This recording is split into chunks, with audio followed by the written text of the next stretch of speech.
There was only 1.5 TV channels. That was your introduction, so you saw like film clips of old blues artists like Lead Belly, who was still alive. Mick Jagger is an English singer-songwriter who gained worldwide fame as the lead singer and one of the founding members of the Rolling Stones. He's also an actor and film producer. Jagger's career has spanned over 50 years. His distinctive voice and energetic live performances, along with the guitar style of Keith Richards, have been the trademark of the Rolling Stones throughout the band's career. Jagger often gained press attention for his romantic involvements and was repeatedly portrayed as a countercultural figure. He has been described as one of the most popular and influential frontmen in the history of rock and roll. So it's different kind of music and different approach, different feeling of entertainment. You know, it's a different kind of entertainment. Perhaps not surprisingly, Mick Jagger owns an extremely valuable real estate portfolio. According to a 2013 article from The Telegraph, Mick owns $250 million worth of real estate all around the globe. He owns several multi-million-dollar mansions in London and New York for both his own use and his family members. A particularly notable example is a 6-room beachfront compound on the private island of Mustique, which, if you're interested, he actually rents out for a cool $30,000 per week.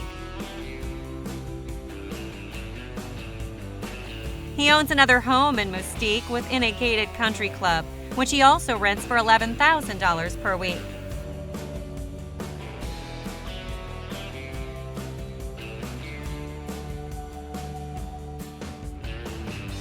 Mick also owns a castle in the south of France.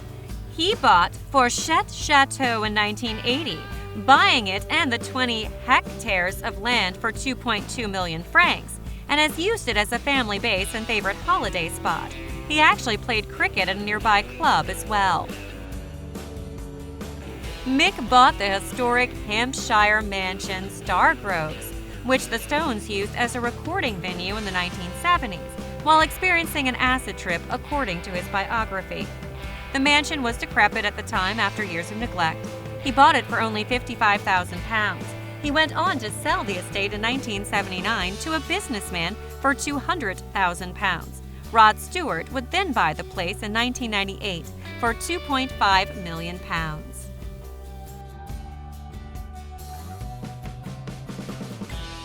In Mick Jagger's garage, you'll find a 1964 Rolls-Royce,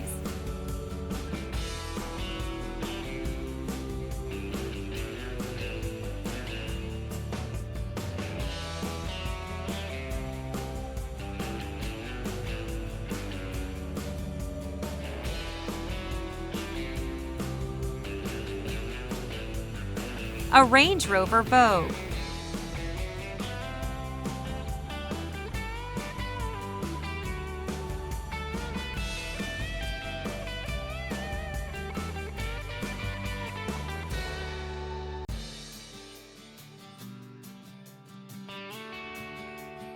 a Mercedes-Benz S550,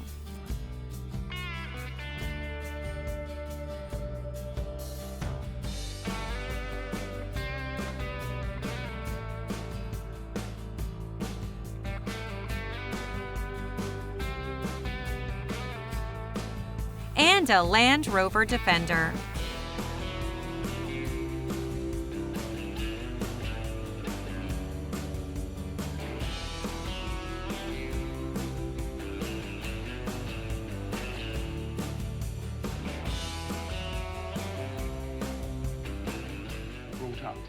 Mick Jagger's net worth is an impressive $500 million. Mick Jagger is a cricket fanatic. He's also a voracious reader who has completed several open university courses, including one on comparative religion. Jagger used to run several kilometers a day between tours. He's got support staff on hand that includes several fitness trainers and dietitians. He's also been known to cycle, kickbox, swim, and do resistance training. Jagger has even tried aerial yoga, and ballet is reportedly also one of his hobbies. He maintains his 28-inch waist with a diet consisting primarily of fresh fruit and vegetables, whole grains, legumes, chicken, and fish. Also, he takes vitamin A-B complex, C, D, and E and combines with a brain-friendly trio of cod liver oil, ginseng, and ginkgo biloba. Mick Jagger has 8 children with 5 women, 5 grandchildren, and welcomed his first great-grandchild on May 19, 2014. Jagger has been married once, has had several other relationships, and many encounters with men and women. From 1966 to 1970, Jagger had a relationship with Marian Faithfull, the English singer-songwriter-actress with whom he wrote Sister Morphine, a song on the Rolling Stones' 1971 album Sticky Fingers.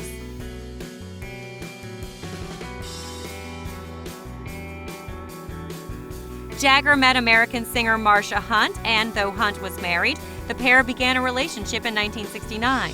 The relationship ended in June 1970 when Hunt was pregnant with Jagger's first child, Karis. She is the inspiration for the song Brown Sugar, also from Sticky Fingers. In 1970, he met Nicaraguan-born Bianca Perez Mora Macayas, and they married on 12th of May 1971 in a Catholic ceremony in Saint-Tropez, France. They had only one child, Jade. They separated in 1977, and in May 1978, she filed for divorce on the grounds of his adultery. During his marriage to Bianca, Jagger had an affair with then Playboy model Babe Buell from 1974 to 1976. In late 1977, Jagger began dating American model Jerry Hall. They moved in together and had a total of 4 children. They attended an unofficial private marriage ceremony in Bali, Indonesia on 21st of November 1990 and lived at Down House in Richmond, London. During his relationship with Hall, Jagger had an affair with Italian singer-model Carla Bruni from 1991 to 1994. She went on to become the First Lady of France when she married then-President of France, Nicolas Sarkozy. Jagger's relationship with Hall ended after it was discovered that he had an affair with Brazilian model Luciana Gimenez Murad. Jagger's unofficial marriage to Hall was declared invalid, unlawful, and null and void by the High Court of England and Wales in London in 1999. Jagger's subsequent relationship was 2000 to 2001 with the English model Sophie Dahl. Jagger had a relationship with fashion designer L. Ren Scott from 2001 until her suicide in 2014. She left her entire estate, estimated at US $9 million, to him. Since 2014, Jagger has been in a relationship with American ballet dancer Melanie Hamrick. Jagger was 73 when Hamrick gave birth to their son in 2016. Since being in a relationship with Hamrick, it is reported that Kuwaiti-American producer Noor Al-Fala and Mick Jagger have been romantically involved. Mick Jagger was born into a middle-class family in Dartford, Kent on 26 of July 1943. Although brought up to follow his father's career path, Jagger was always a singer. As he stated in According to the Rolling Stones, "I always sang as a child. I was one of those kids who just liked to sing. Some kids sing in choirs, others like to show off in front of the mirror. I was in the church choir, and I also loved listening to singers on the radio, the BBC or Radio Luxembourg, or watching them on TV and in the movies." In September 1950, Keith Richards and Jagger were classmates at Wentworth Primary School. Jagger and Richards lost contact with each other when they went to different schools, but after a chance encounter on Platform 2 at Dartford Railway Station in July 1960, resumed their friendship and discovered their shared love for rhythm and blues, which for Jagger had begun with Little Richard. With Richards, he moved into a flat in Edith Grove, Chelsea, London, with guitarist Brian Jones. While Richards and Jones planned to start their own rhythm and blues group, Blues Incorporated, Jagger continued to study business on a government grant as an undergraduate student at the London School of Economics and had seriously considered becoming either a journalist or a politician, comparing the latter to a pop star. Brian Jones, using the name Elmo Lewis, began working at the Ealing Club, where a loosely knit version of Blues Incorporated began with Richards. Jagger began to jam with the group, eventually becoming featured singer. Soon, Richards, Jones, and Jagger began to practice on their own, laying the foundation for what would become the Rolling Stones.